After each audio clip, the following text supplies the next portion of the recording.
बंधुओं, श्री वृंदावन चतुर्व्यूह रूप धारण करके श्री जी की सेवा करता है। जैसा कि मैंने आज के प्रसंग के प्रारंभ में कहा कि सहचरियों में, सखियों में, गोपियों में अग्रगण्य यदि कोई है, अभी तक नाम सबने ललिता विशाखा के सुने, लेकिन यदि हमसे वास्तविक पूछो तो श्री जी की सेवा में अग्रगण्य सहचरी स्वयं वृंदावन है। क्यों? क्योंकि वृंदावन का स्वयं निर्माण श्री जी ने ही किया है। किस लिए किया है? केवल श्याम सुंदर को सुख प्रदान कर रहे, और श्याम सुंदर प्रसन्न हो तो श्री जी अपने आप प्रसन्न हो जाएं। तो चतुर्व्यूह रूप से वृंदावन श्री जी की सेवा करता है। प्रथम रज, प्रथम व्यूह जो वृंदावन का श्री जी की सेवा में है वो है रज। वृंदावन की एक विशेषता है, ये विशेषता पूरे विश्व के किसी स्थान की नहीं है, और वो ये है कि सब जानते हैं कि वृंदावन में हमारी किशोरी जू और श्याम सुंदर दोनों पादुका नहीं पहनते, और पादुका न पहनने का जो भाव है वो वृंदावन ने प्रकट किया है। वृंदावन ने अपने आप को इतना योग्य बनाया कि श्री श्याम सुंदर किशोरी जी के मन में भाव ही नहीं आता कि हम यहां पादुका पहने, और क्योंकि वृंदावन को स्पर्श सुख देना है इसलिए भी पादुका नहीं पहनते। तो सर्वप्रथम वृंदावन जो श्री जी की सेवा में आए हैं वो रज के भाव से। चतुर्व्यूह में प्रथम रज, चतुर्व्यूह में दूसरा स्वरूप है वृंदावन के लता गुल्म पत्र पुष्प फल, जिन सघन कुंज में ठाकुर जी और श्री किशोरी जी निरंतर रास विहार करते हैं, अनंत सुख की प्राप्ति करते हैं। तो दूसरा व्यूह, एक प्रकार से यह कहा जा रहा है कि गुरु वृंदावन है और वृंदावन के साथ में उपगुरु ये चार हैं, रज और दूसरे सघन कुंज पत्र पुष्प गुल्म आदि। ये विशेष रूप से उन लोगों के लिए जो आजकल वृंदावन तो आते हैं लेकिन वृंदावन के रूप को नहीं समझ पा रहे। वृंदावन में आजकल भीड़ बहुत हो गई है, बहुत पब्लिक आ रही है, लेकिन भैया मुझे उनको देख के ऐसा लगता है कि हीरे को शीशा समझ करके चले जाते हैं। वो वृंदावन को जान ही नहीं पा रहे, वृंदावन को पहचान ही नहीं पा रहे। वृंदावन प्रथम रज के भाव से श्याम सुंदर और श्री जी की सेवा में है, दूसरा लता गुल्म पत्र पुष्प फल इनके भाव से श्री जी की सेवा में है। जब हमारे श्याम सुंदर और श्री जी विहार करते हैं ना, कई जगह पदों में पढ़ने में आता है कि जिन वृक्षों पर फल उत्पन्न नहीं हुए होते या हो भी गए होते लेकिन कच्चे होते हैं, जैसे ही देखते हैं किशोरी जी आ रही हैं, श्याम सुंदर आ रहे हैं, तो फल अपना वो वृक्ष अपना पूर्ण जोर लगा देता है, उस फल को तुरंत पका देता है, उस पुष्प को तुरंत सुगंधित करता है कि हमारे इस भाव से रीझ कर श्यामा जी इसका स्पर्श कर लें, इसका सेवन कर लें। साल भर में जो वृक्ष एक पुष्प को सुगंधित करने में श्रम करता है वो श्री जी के आने पर क्षण भर में करता है। श्रमित तो बहुत हो जाता है, लेकिन श्री जी सेवा में स्वीकार करें इसके लिए वृंदावन के वृक्ष गुल्म पत्र पुष्प ये सब अपने आप को सुगंधित और पुष्पित करके रखते हैं। तो वृंदावन की दूसरी सेवा का भाव है वहां के लता गुल्म वृक्ष पत्र। श्री व्यास जी कहते हैं वृंदावन के रूख हमारे मात पिता गुरु बंधु। वृंदावन के वृक्ष वल्लरियां ये सब कौन हैं? ये सब हमारे माता हैं, पिता हैं, गुरु हैं, बंधु हैं, ये सब हमारे हैं। इसलिए हमारे व्रजमंडल में कई संत जन तो वृक्षों से ही लिपट लिपट करके आनंदित होते हैं।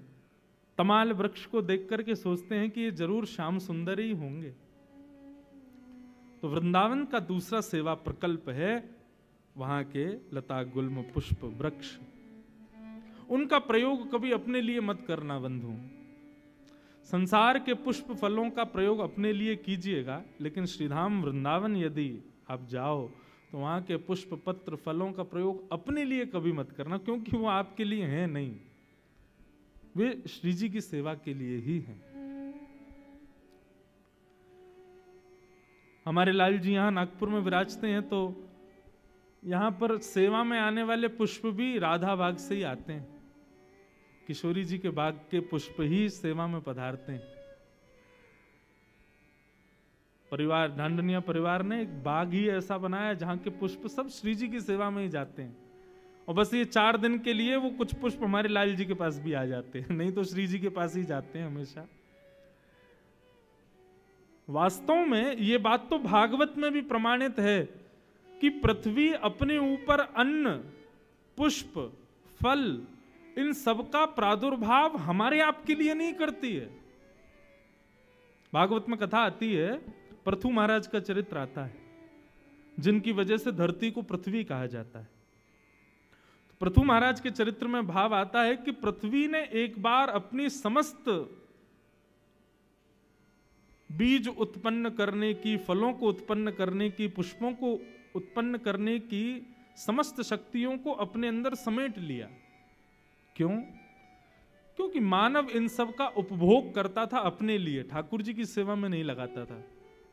पृथु महाराज जब प्रकट हुए तो सबने प्रार्थना की, महाराज पृथ्वी बंजर हो गई है, इस पर वृक्ष नहीं होते, अनाज नहीं होता, आप कुछ करिए, आप हमारे राजा हैं। तब पृथु महाराज ने पृथ्वी से प्रार्थना की, यज्ञ किया, तब पृथ्वी प्रकट हुई और भूमि देवी ने प्रकट होकर के कहा, आज्ञा करें महाराज। तब पृथु महाराज ने कहा कि आप क्यों बंजर हो गई हो, पुष्प, फल, बीज, ये सब आपने क्यों समेट लिए अपने अंदर?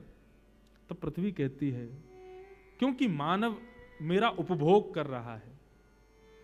मैंने अनाज को, फल को, वृक्ष को, पत्तों को, पुष्पों को आप सबके उपभोग के लिए नहीं निकाला है, मैंने इसलिए निकाला ताकि कोई एक भक्त मुझे, मेरे से उत्पन्न होने वाले उन फलों को, पुष्पों को, आदि आदि वस्तुओं को ले जाके ठाकुर जी को अर्पित करे, फिर स्वयं पाले, मुझे कोई आपत्ति नहीं। लेकिन ठाकुर जी को बिना निवेदित किए खुद सेवन करता है, मुझे बहुत कष्ट होता है। इसलिए पृथ्वी ने अपनी समस्त शक्तियों को दबा लिया। तब पृथु महाराज ने वचन दिया, बोले मैं वचन देता हूं, आज के बाद वैष्णव परिवार में बिना भोग लगे कोई भी अन्न नहीं पाएगा। तब पृथ्वी ने अनाजों को प्रकट करना प्रारंभ किया।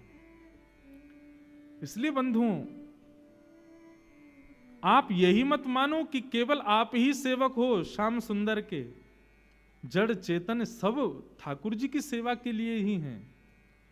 जब उनको बिना निवेदित किए हम उसका उपभोग करते हैं, तो श्रीमद् भगवद गीता में तो भगवान कहते हैं, भुंजते ते त्वघम पापात ये पचंत्यात्म कारणम। जो अपने कारण से वस्तु का उपभोग करते हैं वो अपना पाप स्वीकार कर रहे हैं। इसलिए भैया कुछ भी हो, सबसे पहले ठाकुर जी को, किशोरी जी को निवेदित करो, क्योंकि वो प्रकट उन्हीं के लिए हुआ है। उसके बाद उसका सेवन स्वयं करो। पृथ्वी भी तो मुक्त होना चाहती है ना, और वो मुक्त कैसे होगी जब हम उसको निवेदित करेंगे ठाकुर जी को। इस प्रकार पृथु महाराज ने पृथ्वी से निवेदन किया, और तब पृथ्वी ने इन सब वस्तुओं को अपने ऊपर प्रकट किया। तो वृंदावन विशेष रूप से जो कुछ भी प्रकट करता है वो सब ठाकुर जी की सेवा के लिए ही प्रकट करता है। उसका उपभोग अपने लिए कभी मत करना। तो प्रथम रज, द्वितीय वंचर वस्तु, सघन कुंज, पुष्प, फल आदि, और तीसरा वृंदावन के रसिक जन। वे रसिक आपको प्रसन्न करने के लिए नहीं बने, क्षमा कीजिएगा। वृंदावन में कई लोग मुझसे आकर के, कभी कभी फ्लाइट में कोई मिल जाए, ट्रेन में कोई मिल जाए, या वैसे कोई मिल जाते हैं, तो महाराज जी आपका वो भजन बहुत बढ़िया, नेक सुनाए दो।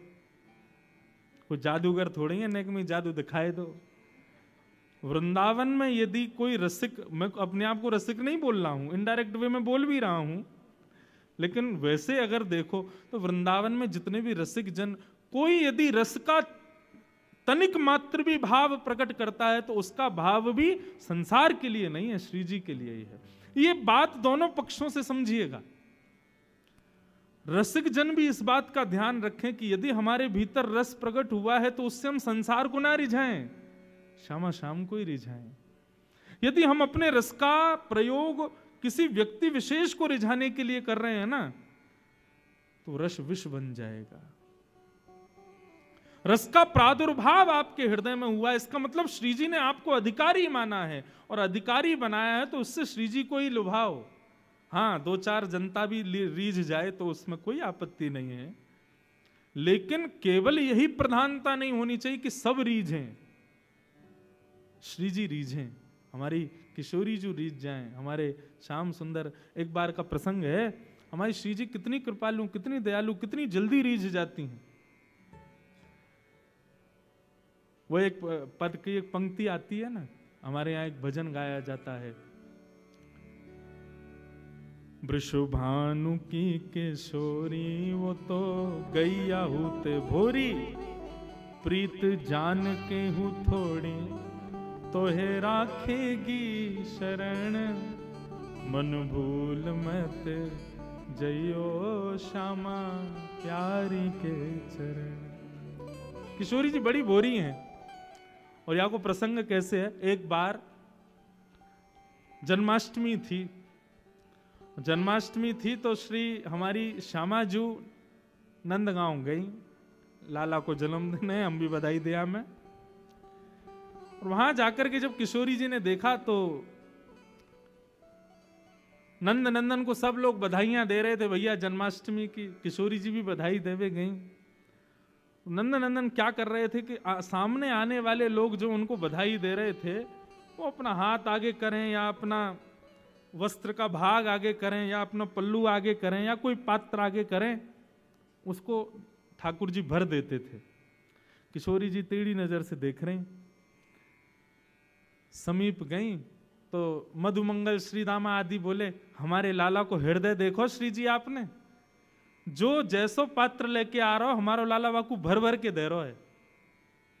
ठाकुर जी बोली, ये हृदय को स्वरूप ना होए करे, हृदय को स्वरूप तो ये है कि भैया जो जितनो पात्र लाए उतनो मत भरो, अपनी तरफ से बड़ो पात्र दे के वाकू भी भर के दो। या में कौन सी निर्मलता, कोई ने हाथ आगे किए, अब बेचारे को हाथ इतना छोटो कि वहां में 2 लड्डू आ सकें, तो बेचारे को 2 ही मिलेगा। अब कोई पात्र बड़ो लिया है तो वाकू भर के दे रहे हैं। अरे हमारे श्याम सुंदर को भाव तो ऐसा होना चाहिए, बड़े बड़े पात्र लेके आओ, सबन को पात्र दो और फिर वाकू भरो, तब उन पर कृपा करो। ललिता विशाखा ताली बजाने लगी, देखो हमारी श्री जी को भाव, ये पैज तो चलती रहे। हमारी श्री जी तो बड़ी कृपालु, बड़ी दयालु है, नेक में ही दया कर दें, नेक में ही कृपा बरसा दें। हमारे श्याम सुंदर कभी कभी श्री जी को दिखावे के काजे कृपा करें, देखो हमने वो कृपा करी, लेकिन श्री जी दिखावे ना है, श्री जी को भाव ही ऐसा होवे कि ठाकुर जी वही में ही हार जाएं, या के आगे और कहा करें हम। तो श्री जी को स्वभाव है। तो इसलिए भैया यदि आपके भीतर रस आया है, आपके भीतर भाव आया है, उस भाव से, उस रस से, उस ज्ञान से, उस भाव से संसार को मत रिझाओ। ये वृंदावन चतुर्व्यूह से श्री जी की सेवा करता है। तो तीसरा व्यूह जो है वो रसिक है, रसिक जन। वृंदावन के रसिक जन हो या वृंदावन के बाहर रहने वाले रसिक जन हो, वे सब अपने भाव से किशोरी जी को प्रसन्न करें, उनको आनंदित करें, ऐसा भाव है। और चौथा वृंदावन का जो भाव है वो श्री यमुना जी, रज वृक्षवल्लरी सघन कुंज,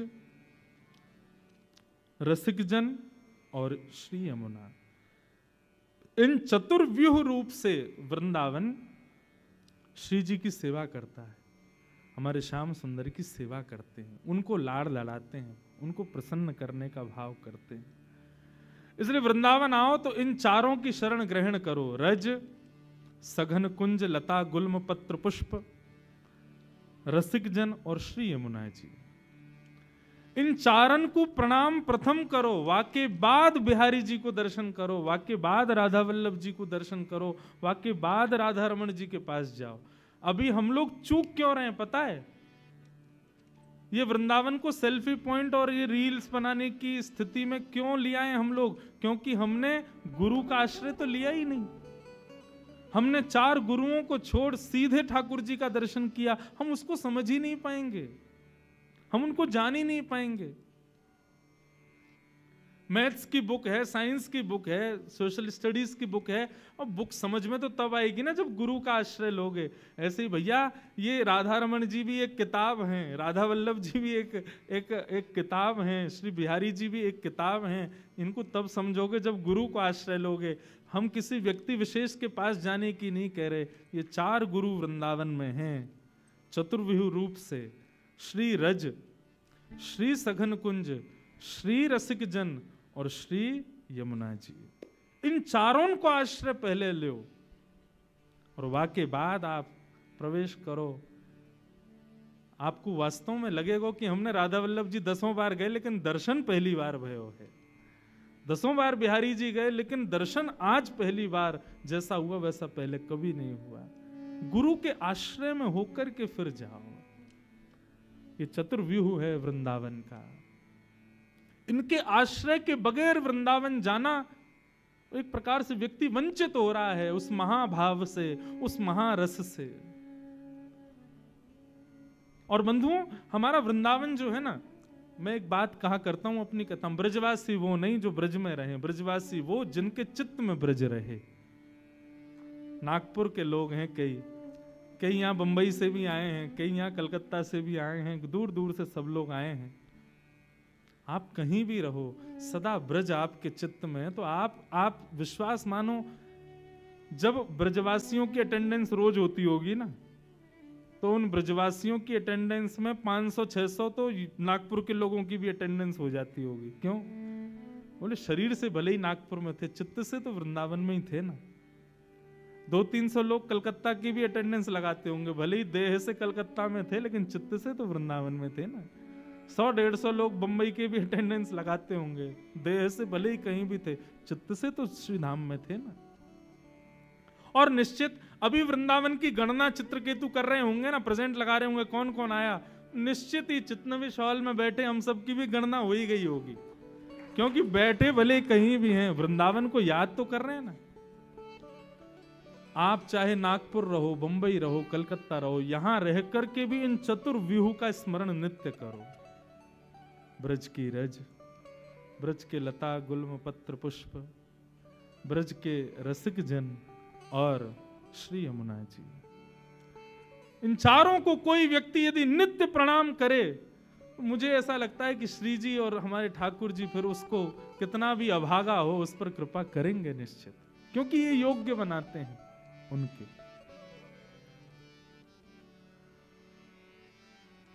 ऐसे भाव हैं। तो अब ये इस प्रकार से कुछ ना कुछ भाव तो हम सुनाते रहेंगे। एक लीला का मधुर दर्शन करें। पिछली बार भी हमने कुछ लीलाएं सुनी थी। मुंदरी चोरी लीला सुनी थी, नौका विहार लीला सुनी थी, और कौन सी सुनी थी बताओ?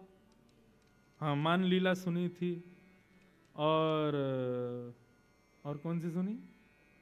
हाँ, प्रथम मिलन लीला सुनी थी।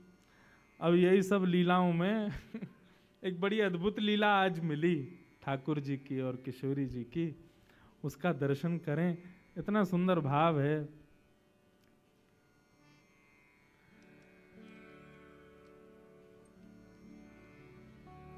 सूरदास जी का भाव है और बहुत सुंदर है।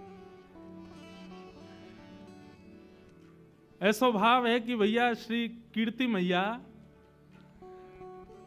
वैसे तो किशोरी जी हमारी इतनी सुकोमला हैं, सदा सखीन के मध्य में रहें, सब सहचरी सेवा करें, लेकिन आज कीर्ति मैया किशोरी जी से ऐसे ही केवल दिखाने के भाव से, समाज को दिखे उस भाव से किशोरी जी से कहती हैं, लाली अब धीरे धीरे घर के कामकाज भी सीखो, आने चाहिए, लेकिन कामकाज सिखावे तो हैं कीर्ति मैया, लेकिन ये ललता विशाखा आदि सब सखी ऐसी हैं कछु करन ना दें किशोरी जी को।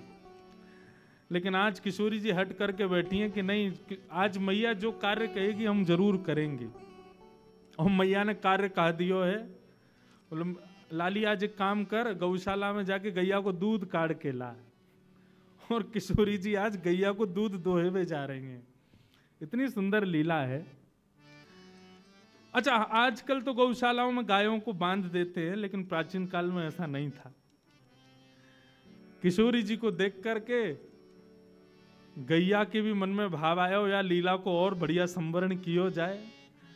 तो किशोरी जी तो जैसे ही दूध दोहे में बैठी हैं, अत्यंत सुकोमला, अत्यंत सुकुमारी किशोरी जी के हस्तकमल को स्पर्श पाकर के गाय मन में विचार करने लगी, श्रम है जाएगा श्री जी को, या काम में तो एक ही निपुण है, नंद नंदन वही तो करवाएंगी। तो गैया वहां से भागी, अब पीछे पीछे श्री जी भाग रही हैं, ललता विशाखा भाग रही हैं गैया को पकड़वे को। इतने में ही सघन कुंज में सामने नंद नंदन दिखाई दिए हैं। नंद नंदन ने जैसे ही देखो सोई किशोरी चिल्ला के बोली, अरे नेक मेरी गैया को पकड़ो, दूध दोहनो है, अरे नेक या को पकड़ लियो। इतने में ही ठाकुर जी ने महाराज अपने सुंदर पराक्रम से वह गैया को पकड़ लियो और गैया को पकड़ के बोले, कहो श्री जी कहाँ सेवा करें आपकी। बोले आज मैया ने हमको सेवा दी है कि जाओ गैया को दूध दोहे के लाओ। हम दूध दोहे में आई हैं, लेकिन ये गैया रुके ही नहीं रही है। ठाकुर जी बोले दूध धोना आवे तुम पे? बोलो क्यों नहीं आवे, नेक दोहे के दिखाओ। अब जैसे ही श्री जी फिर छुए बैठी, गैया फिर भागने लगी। तब ठाकुर जी कह रहे हैं देखो हम दोहे के दिखाएं आपको, गैया को दूध कैसे दोहो जाए। और वही भाव को श्री सूरदास जी महाराज वर्णन कर रहे हैं, अति सुंदर। सब लोग गाओ। कौन दुहावे गैया तुम पे, कौन दुहावे गैया तुम पे, कौन दुहावे गैया तुम पे, कौन दुहावे गैया तुम पे, लिए रहत हो कनक दोहनी, लिए रहत हो कनक दोहनी, लिए रहत हो कनक दोहनी, लिए रहत हो कनक दोहनी, बैठत हो पैया तुम पे, बैठत हो पैया तुम पे, बैठत हो अध पैया तुम पे, बैठत हो अध पैया कौन दुहावे गैया तुम पे, कौन दुहावे गैया तुम पे, कौन दुहावे गैया तुम पे, कौन दुहावे गैया। अति रस काम प्रीत जाने के, अति रस काम प्रीत जाने की, आवत खरिक दुहैया तुम पे, आवत खरिक दुहैया तुम पे। किशोरी जी कह रही हैं तुम पे कौन गैया दुहावे को, तुम्हारे लक्षण गैया दोहे वाले तो लगना रहे हैं। ठाकुर जी बोले क्यों, हम या जन्म के नहीं, हम तो जन्म जन्मांतर के ग्वाला हैं, हमसे भैया गड़िया गैया कौन दोहे सके। बोले कनक सोने की बाल्टी हाथ में लेकर के और अध पहिया आधे आधे घुटनेन पे बैठ गए और कह रहे हो गैया दो में आई है। हम सब जाने तुम्हारी बातन ने, तुम ये गैया वैया चरावे ना आओ सघन कुंज में। ठाकुर जी बोले तो फिर क्यों आवे हम? बोले हम जैसी सुंदर नई नवेली गोपीन को देखवे के काजे आओ तुम, तुम्हारी सब बातन ने जाने हम। यशोदा मैया और नंद बाबा के आगे कोई बहानो चाहिए या हमारे गैयान को बहानो बना के आओ कि गैया चरावे जा रहा हूं। तुम्हारी सब करतूतन ने जाने या वन में आके सघन कुंज में आके गोपीन को ताड़ हो आप तो। ठाकुर जी बोले अरे ऐसी कैसी बात कर दी? मधुमंगल श्रीदामा बोले लाला ये तो बड़ी हमारी तोहीन है रही है, कछु करके दिखा। बोले कहा करके दिखाऊं? गैया गैया दूध दोहे के दिखाने, कैसे दोह जाए या कुछ दिखा तो सही। ठाकुर जी बैठ गए, सोने की बाल्टी है नीचे धरी है, गैया भी आनंद ले रही है। आज आनंद आवेगो ठाकुर जी की और किशोरी जी की मधुर लीला चल रही है और ठाकुर जी दूध दोह रहे हैं। अब दूध दोह तो नहीं है, अब थोड़ी देर तो दूध काटते काटते बाल्टी में जावे, लेकिन जैसे ही श्री जी सामने आवे सो दूध की बाल्टी से वो धार अलग हटके नीचे जमीन पे गिरने लगे। अब किशोरी जी और सब गोपी मुंह पे हाथ धर के ऐसे में देखो ये दूध काटनो आवे इन पे, आधो दूध तो नीचे फैला दियो। सूरदास जी वर्णन कर रहे हैं, इत चितवत उत धार चलावत, इत चितवत उत धार चलावत, इत चितवत उत धार चलावत, इत चितवत उत धार चलावत। अरे लाला तेरो ध्यान कहीं और है और धार कहीं और कुछ चला रहा है।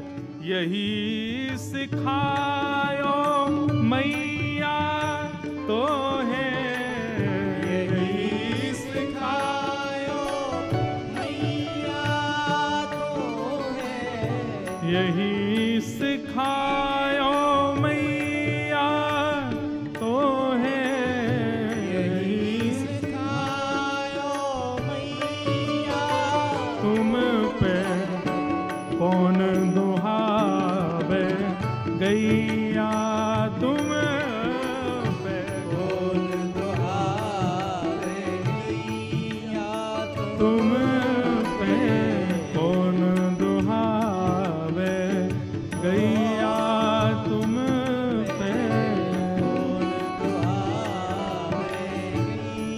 गैया। सब सखी और किशोरी जी कह रही यही सिखाया तुम्हारी मैया ने। ठाकुर जी बोले का है वो? बोले नीचे देखो। ठाकुर जी का चित्त वृत्ति तो किशोरी जी में ही लगी भैया। अब भले ही प्रकट करके दिखा रहे हैं कि भैया देखो मुंह पे कितना आवे, लेकिन जहां जहां किशोरी जी घूम रही हैं वहीं वहीं ठाकुर जी को ध्यान जा रहा है और वह कारण से दोहे तो रहे लेकिन बाल्टी की जगह नीचे गिर रहा है सब रो। यही सिखाया हो तुम्हारी मैया ने। किशोरी जी खींचन लगी, मेरी गैया को सबरो दूध फैला दियो। कीर्ति मैया ने कही कनक बाल्टी भर के लियो और या कौन के पल्ले लियाई में गैया को सबरो दूध नीचे फैला दियो।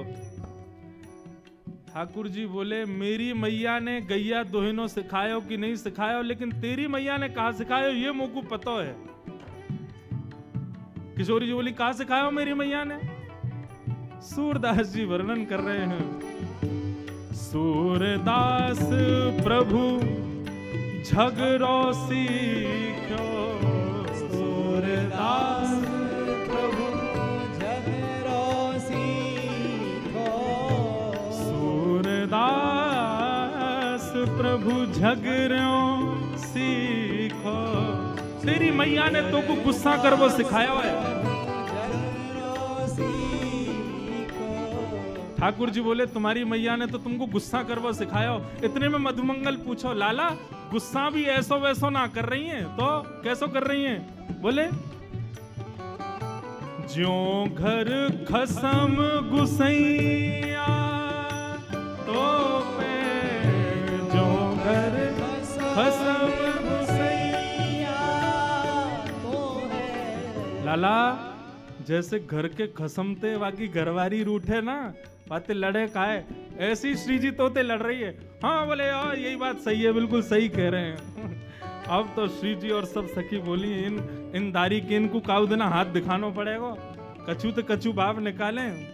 कौन दुहावे गैया तुम पे, कौन दुहावे गैया तुम पे, कौन दुहावे गैया तुम पे, कौन दुहावे गैया। बोलो युगल बिहारी सरकार की। ऐसी ऐसी लीला हमारे ब्रज की हैं। सब सखा और सब सखी भी वामे रस को वर्धन करें, विक्षेप ना करें। वो लाला श्री जी तो पे ऐसे गुस्सा करें, बुरो मत मानियो, जैसे कोई खसम पे वाकी घरवारी गुस्सा करे। हमें तो ऐसा लगा ये अधिकार मान चुकी हैं। सब सखी ललिता विशाखा पीछे डंडा लेके भागी, बोले अभी बताएं ज्यादा संबंध बना रहा है, हमारी श्री जी या कार्य कलूटे को खसम मानेंगी अपनों। जैसे तैसे लड़ते झगड़ते हुए ठाकुर जी ने आधी बाल्टी दूध भर दिया। अब श्री जी को तो ले जाके कीर्ति मैया को देना था, देखो हमने दूध काढ़ो है। अब जैसे ही दूध काढ़ करके अब दूध पूरा है गया, गैया चली गई और दूध के झागन को ठाकुर जी बढ़िया मिला रहे हैं। वाह देख कहा बढ़िया दूध निकालो। श्री जी बोली लाओ चलो अब दे दो। ठाकुर जी बोले नहीं मिलेगा, ये तो हमने निकारो है, हमारे सब ग्वाल बाल भूखे हैं, हम भूखे हैं, हमारे सबरे बंदर भूखे, हम पीवेंगे या को। ललिता विशाखा क्रोध करने लगी, बोले अभी बताएं तो को पीवे को दूध, अपने घर को गैया को पी, हमारी गैया को काई को पी रहा है। ठाकुर जी बोले निकारो कौन ने, निकारो हमने तो हम पीवेंगे, और ये हमारे सखा सबरे बेचारे सुबह से भूखे प्यासे दूध पीवेंगे, बढ़िया बढ़िया काढ़ो हमने।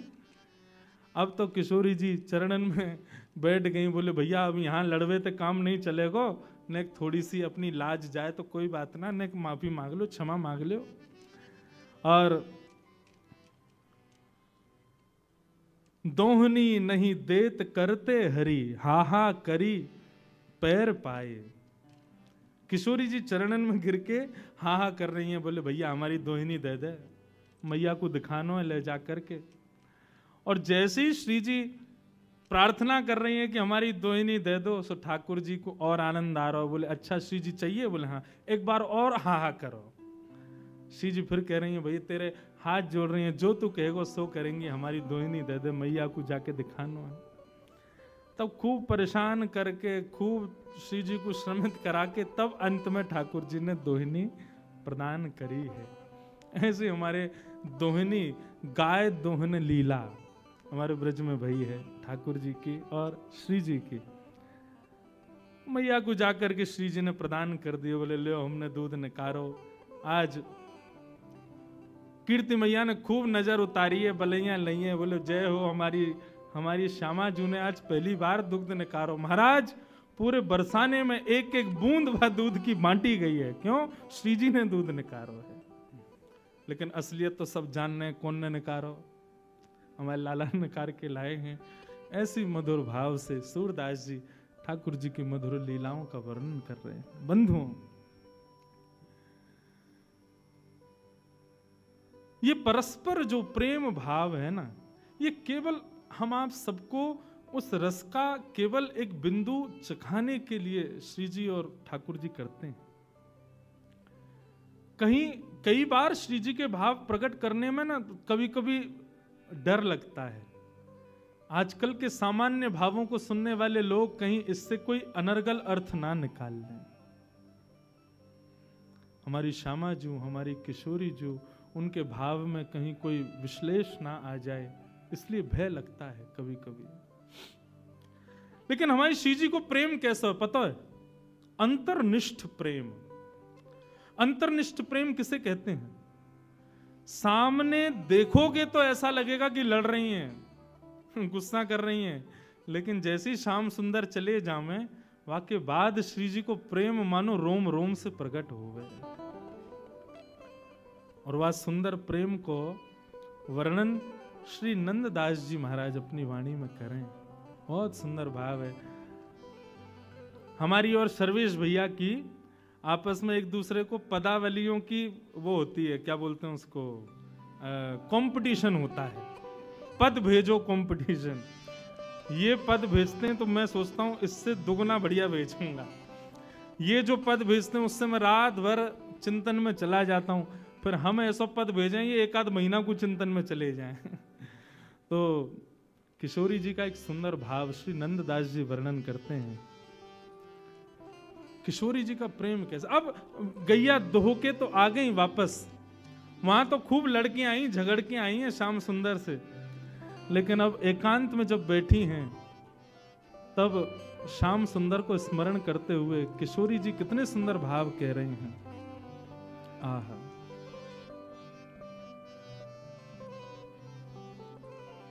बहुत सुंदर भाव।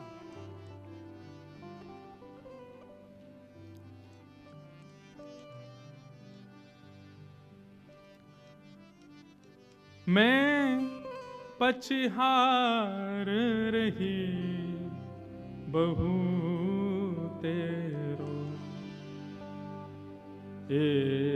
कहू नेक नानी के हेरो, मैं पछहार रही बहू तेरो। श्री जी सब सखियन से कह रही हैं कि ठाकुर जी कैसे हैं, मुकु नेक बताओ, नेक मुकु सुनाओ उनके बारे में। सब सखी बोली अभी अभी तो मिलके आए हैं, अभी अभी तो उनसे खूब लड़ झगड़ के आए हैं, और रोज ही कोई ना कोई लीला होवे श्री जी। पर हम हर बार देखें कि आप जब भी एकांत में आके बैठो फिर सबन से कहो कि नेक थोड़ा कृष्ण के बारे में बताओ, उनके रूप के बारे में बताओ। आप जाओ तो हो उनसे मिलवे, सामने खड़े हो, मैं नेत्रन से निहार ले करो। फिर ये आप एकांत में आकर के क्यों कहो कि श्याम सुंदर कैसे हैं, नेक उनके रूप को वर्णन करो। ठाकुर जी हूं मैं तो हैं सन्मुख, वही समय देख ले करो उनको। तब सब सखियन सो हमारी श्रीजू कहा कह रही हैं, इतनी सुंदर भाव हैं श्री नंददास जी के। बोले अरे सखी कहा बताऊं, तुम लोग बड़ी सौभाग्यशाली हो जो नयन भर के श्याम सुंदर को देख लेती हो, लेकिन मेरी स्थिति ऐसी होती है कि एक क्षण से अधिक यदि मैं नेत्रों से श्याम सुंदर को देखती हूं तो उतने में मेरी स्थिति क्या होती है। छिनहि में भर आवत पानी, श्याम रूप कहाँ छिन में जान। ऐसा रूप है श्याम सुंदर को कि मैं एक क्षण से भी ज्यादा निहारवे को प्रयास करूं तो एक क्षण से अधिक देखने पर मेरे नेत्रों में जल आ जाता है। मुझे नेत्र बंद करने पड़ते हैं। दो कारण हैं। पहले तो जल आ जाता है, कहीं और रुदन ना हो जाए, कहीं और जल आया तो श्याम सुंदर श्रमित हो जाएंगे। वो जो लीला हमारी मान की थोड़ी झगड़े की चलती है, उस बीच में यदि अश्रुपात हो जाए तो ऐसा लगेगा रस में नमक घोल दिया हो। इसलिए मैं जानबूझ करके श्याम सुंदर से अपने नेत्रों को बचाती हूं, उनको नहीं देखती। क्यों? एक क्षण से अधिक देखूं तो नेत्र सजल हो जाते हैं। बंधुओं, श्री जी के प्रति श्याम सुंदर के भाव सुनोगे ना, सुख मिलेगा, लेकिन श्याम सुंदर के प्रति श्री जी के भाव सुनोगे ना, नेत्र सजल हो जाएंगे। छिनहि में भर आवत पानी, श्याम रूप कहाँ जिनमें जान। एक क्षण में ही मेरे नेत्र सजल हो जाते हैं, मैं उनके रूप को निहार नहीं पाती हूं। और दूसरा भाव क्या कहती हैं? दूसरा भाव मैं ठाकुर जी को इसलिए नहीं देख पाती, नैन दो छवि अमित अगाधा। अरे सखियों, श्याम सुंदर को रूप तो अपार है, और वह अपार रूप को देखवे के काजे नेत्र केवल दो ही हैं हमारे पास में। भाव समझिएगा। नयन दो छवि अमित अगाधा, और उसमें भी तापर पलक करत हैं वाधा। एक तो इतने सुंदर श्याम सुंदर, और उनको देखवे के काजे या जड़ विधाता ने दो ही आंख दी है, और इन दो आंखन से भी उनको निहारवे को प्रयास करें तो जल तो आ ही जावे, वाद से पहले ये पलक भी बाधक बन जाती हैं।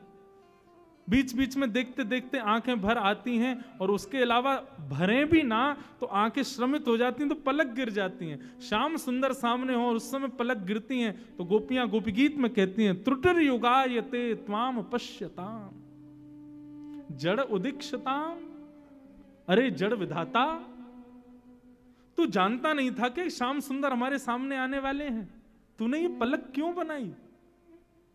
आपको पता है देवताओं में और मानव में अंतर क्या है? देवता अनमिष होते हैं, उनके पलक नहीं होती। मतलब स्वरूप तो ऐसा ही होता है, लेकिन जैसे हमारी पलक गिरती रहती है ना, ऐसे देवताओं की पलक कभी गिरती नहीं है।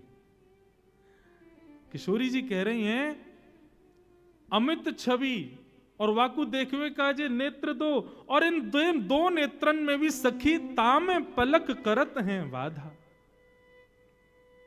कैसे निहारूं उनको, कैसे देखूं? या हमारे मैं आप लोगों से प्रार्थना करूं कि मुझ को कृष्ण के भाव सुनाओ, उनके रूप को वर्णन सुनाओ, उनके अंग प्रत्यंग को वर्णन सुनाओ, क्योंकि देखवे की सामर्थ्य मेरी नहीं है। श्री जी के इतने सुंदर भाव। श्री जी कहती हैं, अब एक सखी बोली, तो श्री जी बा कारे कलूटे को देखवे उनकाई को है। अरे आप इतनी सुंदर हो, आप तो अपना प्रतिबिंब ही देख ले करो। आपको प्रतिबिंब को जो स्वरूप है ना, वह स्वरूप को ही नेक सांवलो बना दिया जाए तो ऐसा लगेगा श्याम सुंदर ही हैं। आप तो खुद को ही देख ले करो। वह नंदनंदन को देख के कहा करना है आपको। तब श्री जी कहती हैं, जो ब्रज दीनो जन्म हमारो। अरे सखियों ध्यान से सुनो, यदि ब्रज में हमारा जन्म हुआ है तो ब्रज में जन्म लेने का एक ही कारण है। क्या? जो ब्रज दीनो जन्म हमारो, देखन को मन मोहन प्यारो। ब्रज में जन्म खाने पीने हंसने बैठने घूमने फिरने के लिए नहीं हुआ है। इस ब्रज में जन्म केवल श्याम सुंदर मनमोहन को देखने के लिए ही हुआ है। उनको नहीं देखेंगे तो कैसे काम चलेगा? हमारे यहां तो ब्रज की गोपियां श्रीमद् भागवत के वेणु गीत में कहती हैं, कभी अवसर मिलेगा ना लाल जी के ससुराल में वेणु गीत भी सुनाए। श्री जी तो आ ही जावे।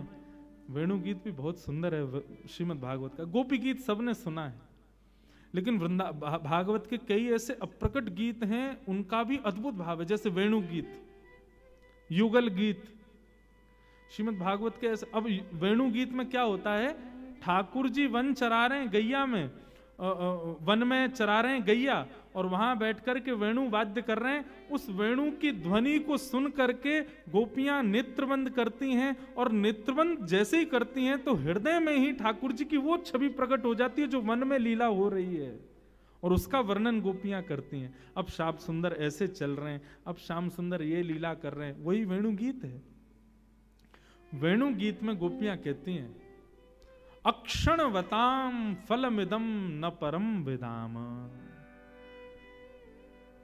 बोले भैया ये नेत्र किस लिए मिले हैं?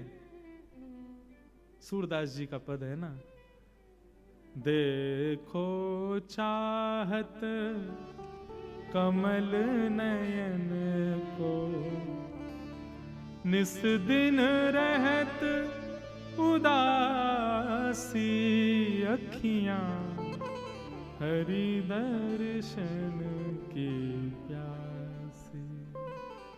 प्यासी, हरि दर्शन की प्यासी अखियां, हरि दर्शन की प्यासी। श्याम सुंदर को निहारो। किशोरी जी कह रही हैं, जो ब्रज दीनो जन्म हमारो, देखन को मनमोहन प्यारो। उनको देखने के लिए ही हमारा जन्म ब्रज में हुआ है। किशोरी जी बोली, मैंने तो अब सोच लियो है। ललिता विशाखा बोली, कहा सोच लियो? बोले, अब मैं तपस्या करूंगी। ललिता विशाखा बोली, क्यों? बोले, मैंने सुनी है तपस्या करवे के बाद में ब्रह्मा और इंद्र की पदवी मिल जाती है। ललिता विशाखा बोली, आपको ब्रह्मा की पदवी की क्या पड़ी है? बोले, मैंने सुना है पूरे विश्व को ब्रह्मा बनाता है, तो मैं तपस्या करूंगी और तपस्या के बल से मैं विधाता बनूंगी, और यदि विधाता मैं नहीं भी बनी तो ललिता विशाखा बोली, आपको विधाता बनने की क्या जरूरत है? आप विधाता को बनाओ, आप में इतनी सामर्थ्य है। किशोरी जी बोली, सही कह रही है, इस बार तो विधाता विष्णु ने बनायो, लेकिन अगली बार जब प्रलय के बाद पृथ्वी बनेगी तब विधाता को मैं बनाऊंगी। ललिता विशाखा बोली, आप विधाता को बनाओगी? क्यों, कहा करोगी ऐसा? तब किशोरी जी का भाव सुनो। आहा, जो विधि ना को वश कर पाऊं, तो मैं पद्धति कछु और चलाऊं। विधाता जब मेरे चैन से बनेगा तो फिर मेरी जैसी इच्छा होगी वैसा विधाता पृथ्वी को बनाएगा, वैसे पृथ्वी के मानवों को बनाएगा। बोले, अच्छा, तो आप विधाता से कैसे मानव बनवाओगी? बोले, या विधाता ने तो 2 आंख वाले मानव बनाए, लेकिन जब मैं विधाता को बनाऊंगी या मैं विधाता बनूंगी तब रोम रोम प्रति नैन बनाऊं।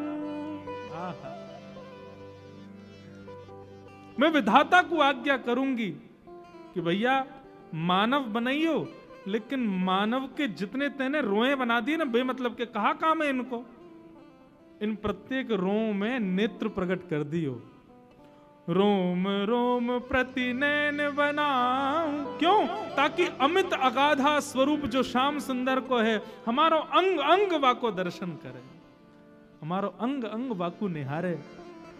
और सखी ने को एक और बात सुन, रोम रोम प्रति नैन बनाऊं, और उसमें भी इकटक रहें, ये नेत्र सदा खुले रहें, श्याम सुंदर को देखते रहें, उसके लिए पलक न बनाऊं। रोम रोम प्रति नैन बनाऊं, इकटक रहें पलक न बनाऊं।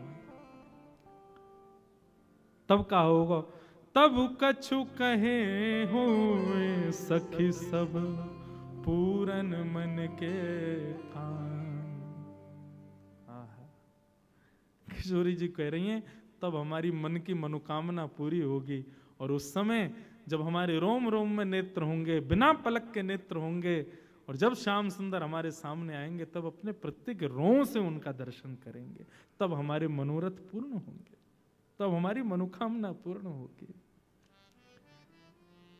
अब देखो, कृष्ण सन्मुख की किशोरी जी और कृष्ण विमुख किशोरी जी के भाव।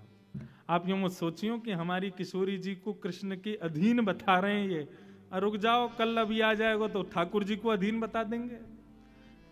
वहां में कोई अंतर थोड़ी, दोनों एक दूसरे के अधीन हैं, सदा एक दूसरे के सुख के भाव में तो विराजमान रहते हैं। हमारे बिहारिन देव जी तो एक पद में वर्णन करते हैं कि भैया ठाकुर जी मुकुट क्यों पहनते हैं पता है? अच्छा, मुकुट भी पहने तो सीधो पहनने व टेढ़ो क्यों पहने? तो बिहारिन देव जी का वो पद है, कल सुनाऊंगा, वो पद मुझे स्मृति में नहीं।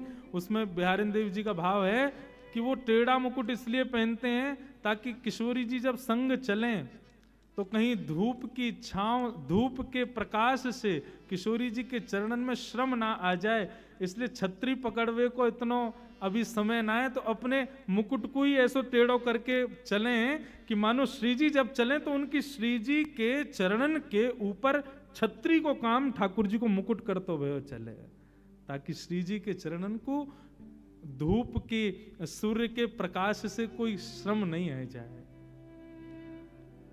दोनों ही अधीन हैं।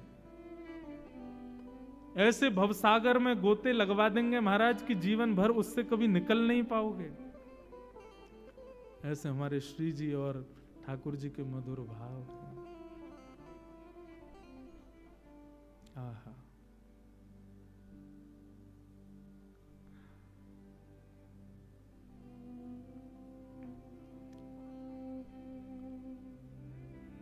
वृंदावन किस मधुर भाव में, मधुर साम्राज्य में प्यारी जू और श्यामा जू के ऐसे या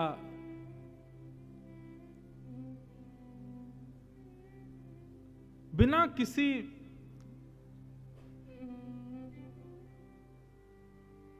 दिखावे को प्रकट किए हुए इस निर्मल प्रेम को सब सखियां सुनकर के आनंदित हो रही हैं और दोनों रसिक जन मधुर भाव से श्री जी को प्रणाम कर रही हैं। तो ऐसे श्री जी के प्रेम उद्भाव हैं ठाकुर जी के प्रति। हमारे वृंदावन में रसिक जन यही भाव के, शायद गत वर्ष भी मैंने कहा था।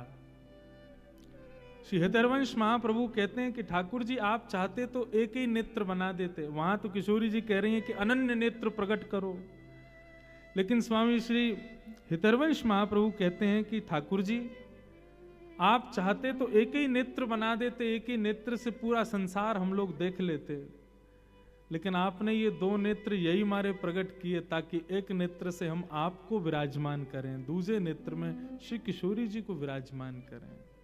बसो मोरे नैनन में यह जोड़ी, नव दुल्हे ब्रजराज सांवरो, दुल्हन राधा गोरी, बसो मोरे नैनन में यह जोड़ी। ये जो श्री रसखान जी भाव प्रकट करते हैं ना, देखो दुरोवह कुंज कुटीर में परो पलोटत राधिका पायन। श्री किशोरी जी के चरणन में श्याम सुंदर अपने सिर रखे भय दर्शन दिए रसखान जी को। ये भाव भी ठाकुर जी कोई ना कोई लीला ऐसी ढूंढते रहते हैं जिसके कारण से किशोरी जी के सन्मुख जाने का और किशोरी जी को प्रणाम करने का अवसर मिले। श्याम सुंदर उससे चूकना नहीं चाहते हैं। ऐसी एक लीला हमारे ब्रज के रसिक जन सुनाते हैं। एक बार बरसाने में लाल जी कोई ना कोई बहाने ढूंढते रहे, कैसे निज महल में जाऊं, कैसे दर्शन करके आऊं। तो हमारे मलूक दास जी महाराज, उनका एक बड़ा सुंदर भाव है। ठाकुर जी जोगी बनकर के बरसाने गए और बरसाने जाकर के वहां जोगी बनकर के श्री किशोरी जी का दर्शन किया। शायद भाव मैंने गत वर्ष भी सुनाया था, जोगी रंग मीनाया अच्छा श्रृंगी नाद बजाया। अब मलूक दास जी महाराज इस भाव में ठाकुर जी की एक एक छवि का वर्णन करते हैं कि वो कैसे बनकर के आ रहे हैं। ठाकुर जी जोगी बनकर के बरसाने गए, अभी जोगी बन के जाएंगे, अगले भाव को इसके बाद हम सुना वहां में गोपी बन के जाएंगे और केवल किशोरी जी को सन्मुख रस प्राप्त हो, या भाव से जा रहे हैं। श्री मलूक दास जी का भाव है, सब लोग गाओ, बड़ा प्यारो भाव है। ठाकुर जी कहें कि भैया हम कृष्ण बन के जावें तो कोई ना कोई रोक दे, दुनिया भर की बात बनावे, श्री जी भी हमसे लड़े झगड़े, या हमारे रूप बदल के चलो। तभी ठाकुर जी ने नंदगांव में एक जोगी को देखा, घर घर जाके हाथ देख करके महाराज भविष्य बता रहा है। ठाकुर जी बोले ये बढ़िया है, मधुमंगल श्री दामा ऐसी पोशाक लाओ हमारे काजी। बोले क्यों, हम भी जोगी बन के जाएंगे। बोले क्यों, किशोरी जी की हाथ रेखा देख के आमे ने बता के आमे उनको भविष्य कैसा है। ठाकुर जी जोगी बन करके जा रहे हैं, श्री मलुकदास जी महाराज इसका वर्णन कर रहे हैं। सब लोग गई हो। जोगी रंग भीनाया, ओ अच्छा श्रृंगी नाद बजाया। जोगी रंग भीनाया, अच्छा श्रृंगी नाद बजाया। ओ जोगी रंग भीनाया, ए अच्छा श्रृंगी नाद बजाया। जोगी रंग भीनाया, अच्छा श्रृंगी नाद बजाया।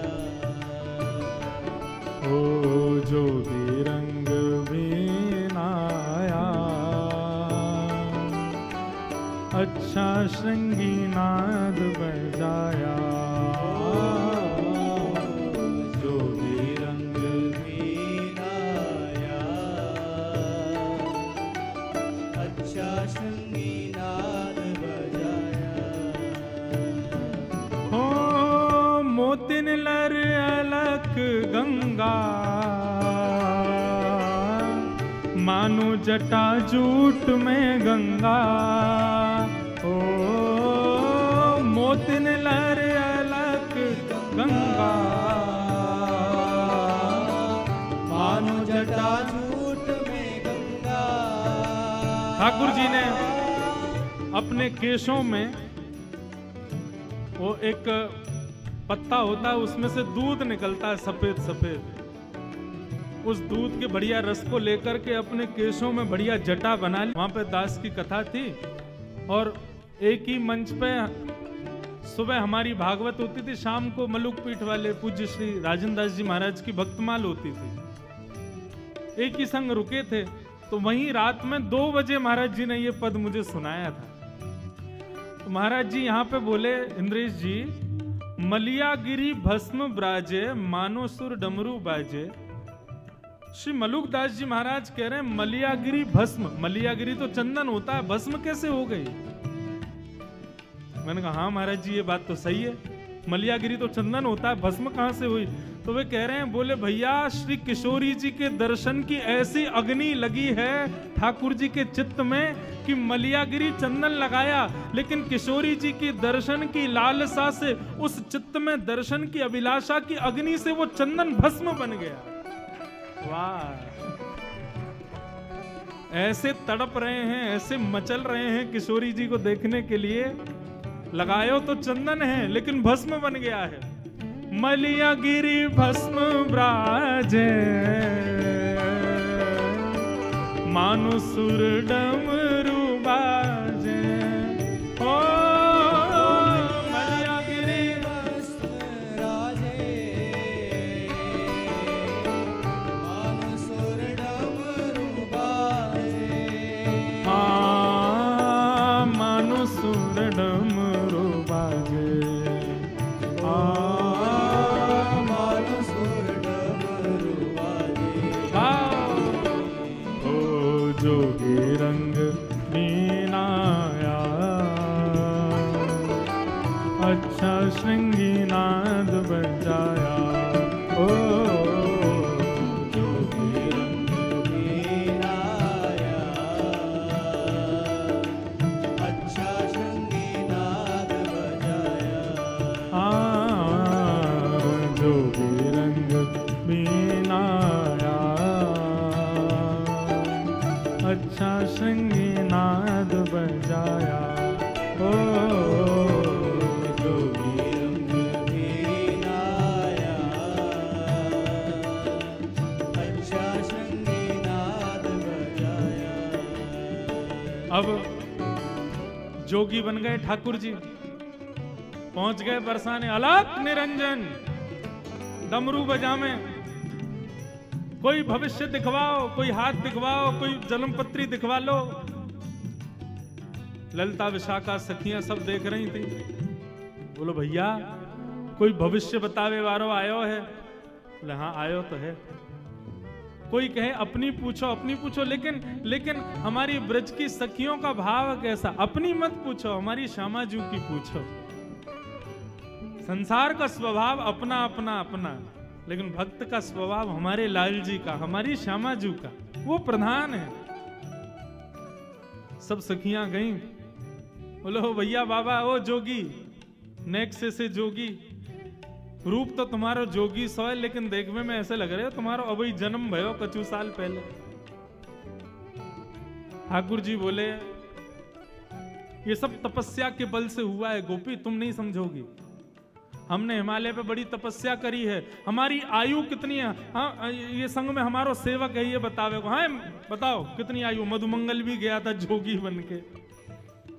मधुमंगल बोलो हमारे महाराज जी 120 वर्षों से हिमालय पर तपस्या कर रहे हैं, लेकिन तपस्या के प्रभाव से इनके अंग प्रत्यंग की झुर्रियां चली गई हैं, देखने में ऐसे लगते छोटे बालक। दो चार सखियां बोली हमारो हाथ देखो। मधुमंगल बोले तुम्हें तो मैं ही देखूंगा, इधर आओ, तुम्हारे भविष्य को तो मैं बता दूंगा। हमारे महाराज जी तो राजा रानी आदि इन सब बड़े बड़े लोगन के हाथ देखें। बोले अच्छा। ललिता विशाखा बोली आप यदि भविष्य कथन करो तो हमारी श्री जी को हाथ देख लोगे? कौन श्री जी? अरे या बरसाने की अत्यंत सुकोमला, अत्यंत सुमनोहरा, रसिक जनन के हृदय में सदा वास करवे वारी श्री वृषभानु नंदिनी हमारी श्यामा जू ने उनको भविष्य देख ले। ठाकुर जी बोले कहा भविष्य देखनो है? बोले भविष्य में केवल इतना देख के बताए दो कि हमारी ऐसी सुकुमारी सुंदर किशोरी जी को ध्यान रखवे वारो कैसो होएगो। नेक वाक्य बारे में नेक बताए दो। हम तो यही बात की चिंता में कि हमारी किशोरी जी के भाव स्वभाव स्वरूप इतने सुंदर हैं कि कहीं उनकी जोर को कोई मिलेगो भी कि नहीं। जोगी बोला हाँ हाँ दिखाओ, बताओ कौन है, कहाँ है, दिखाओ, बोला अभी बताते हैं हम सब कुछ। जोगी को पकड़ करके ले गए। इतने में ही श्री वृषभानु नंदिनी पधारी सन्मुख, और जैसे ही सामने आई हैं किशोरी जी तो दूर से ही देखे। बोले किसको पकड़ लाई हो ये? बोले बहुत बड़े जोगी हैं, 120 वर्ष से तपस्या करके इन्होंने अपने अंग की कांति को बिल्कुल बालक के समान कर लिया है। किशोरी जी गई, हाथ दिखाने लगी। ठाकुर जी हस्त कमल देखने लगे। बोली अरे आपको जो ध्यान रखवे वारो, आपके अब बीच में तो कई भाव हैं लेकिन सीधे आम है, आपको ध्यान रखवे वारो, आपके सुंदर भाव को प्रस्तुत करवे वारो वो ज्यादा दूर ना है, आपके सन्निकट ही रहवे। बस वहां में एक कमी होगी, सुंदरता में कोई कमी नहीं, नेक रंग ओझल होगा आपसे। ललिता विशाखा बोली ये कहीं नंदन की तो बात ना कर रहा है, ये कहीं बार यशोदा के लाला की तो बात ना कर रहा है। किशोरी जी तो हस्तकमल का स्पर्श करते। अरे श्री किशोरी जी तो ठाकुर जी के अंग की सुगंध से पहचान जाती हैं, उनको तो सब पता हो। बरसाने में ठाकुर जी आ जाए, किशोरी जी को वैसे ही पता चल जाए। किशोरी जी भी समझ गई ये कौन है, हम सब जानना ही है। बोले जाकू आपके बगल में खड़ो कर दियो जाए और वाके बगल में खड़े रहते ही आपकी उपमा और बन जाए, समझो वही आपको जीवन संगी बनेगो। ललिता विशाखा बोली तो क्या करना चाहिए? बोले एक एक जो भी आपको लगे कि योग्य है वाकू लाला के बगल में खड़ा करके देख लो। यदि वासे किशोरी जी की उपमा बढ़ जाए तो समझ जाइयो कि वही है। अब बोले यहाँ कौन है पकड़ के लाम है? सो धीरे धीरे ठाकुर जी खिसक के बगल में चले गए और बगल में जाकर के महाराज कंधे में गलवैया और देखी। अरे ललिता ने देखियो कैसे लग रहे हैं हम। श्री मलुकदास जी वर्णन कर रहे हैं, सोहे बाम भाग में प्यारी, मानो अर्धंग सवारी।